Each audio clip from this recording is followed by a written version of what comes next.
those high levels of hormones make the breast tissue larger. And this placenta starts forming in the second week, about implantation time. So the placental components. So it's actually an organ. You can see it in this picture here that a woman can regrow every pregnancy, along with the help of her baby. And it has a fetal portion. There you go. So belonging to the fetus, it's called the chorion. And it has a maternal portion, and they're smashed right together. And then the stalk that connects the placenta to the growing baby, embryo, whatever stage it is called the umbilical cord. And I thought this picture was really cute. Must have been taken right after birth. That's the umbilical cord, and that's the placenta. The villi are within the chorion layer, and they're finger-like projections of the chorion layer, and it branches off from the umbilical cord. Notice that in the umbilical cord there's 2 veins and 1 artery, and through the chorionic villi, it is important to note that this is where gases and nutrients are exchanged, but the maternal blood does not mix with fetal blood. There's not a mixing of blood. Essentially, it's an area that allows the diffusion of gases without the blood actually touching itself.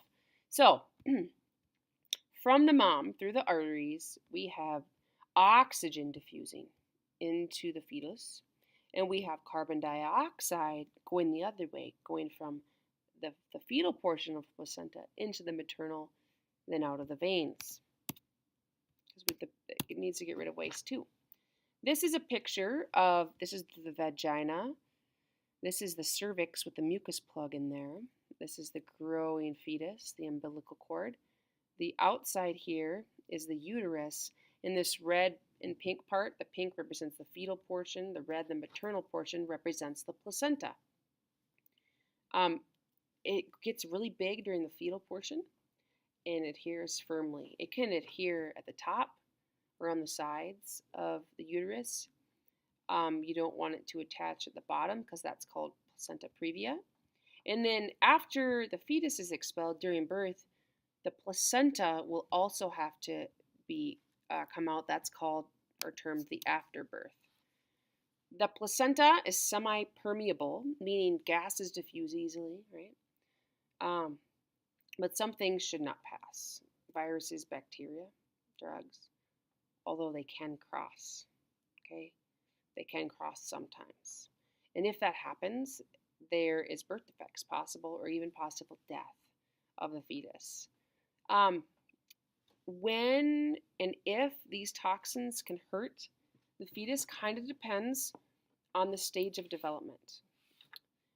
Embryo stage is very susceptible to these different toxins.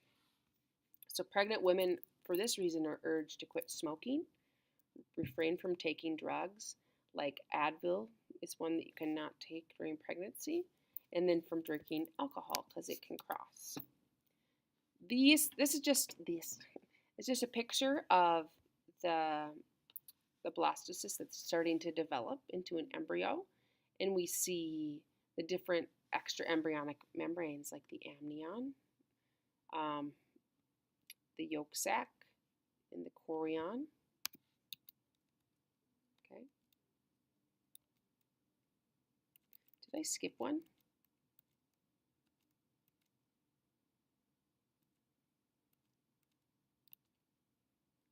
I did. I'm going to go back.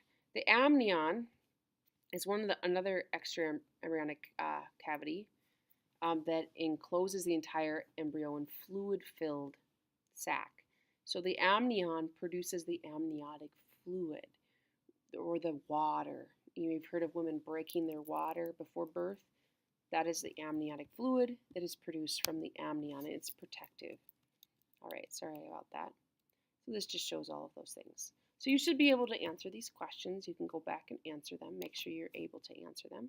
Next, we're going to talk about gastrulation, and your book goes into way more detail on this, which is fine, but I'm not going to go into that much detail in the notes.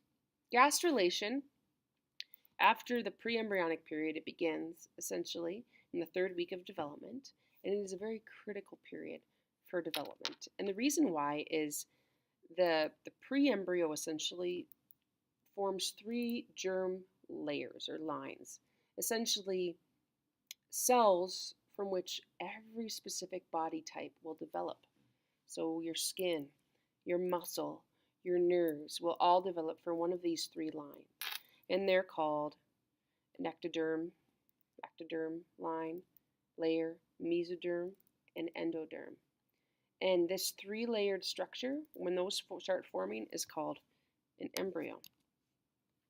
And this image shows what the ectoderm develops into. You can see here it's the brain, the spine, the nerves, the lens of the eye. The mesoderm develops into your muscles, your heart, your kidneys, your spleen. And then your endoderm is things like your glands, your thyroid, your pancreas, also your liver, and then the linings of the respiratory tract. And there's more details, of course, than that. After gastrulation, the beginning of the embryo in these 3 layers, the embryo gets more advanced. Okay, the organs in their rudimentary form are there, and so the folding of the neural tube is over. Essentially, the spinal cord is encased in tissue, so it's protected. Folic acid is a vitamin or a nutrient that you need to get in your diet to ensure that the spinal cord, that the cells around it, have fully wrapped around it. And that's by week 8. And we see most organs have their form. There's upper and lower limbs in the general shape of an adult by week 8.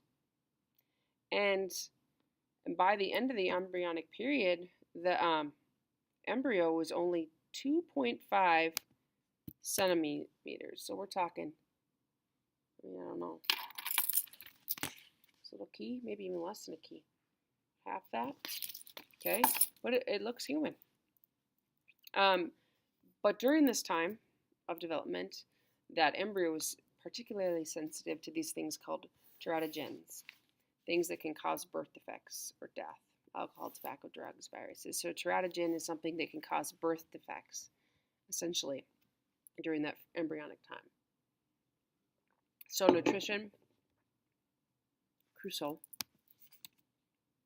during that time. So you should be able to answer these questions by going over those notes. And that is the end.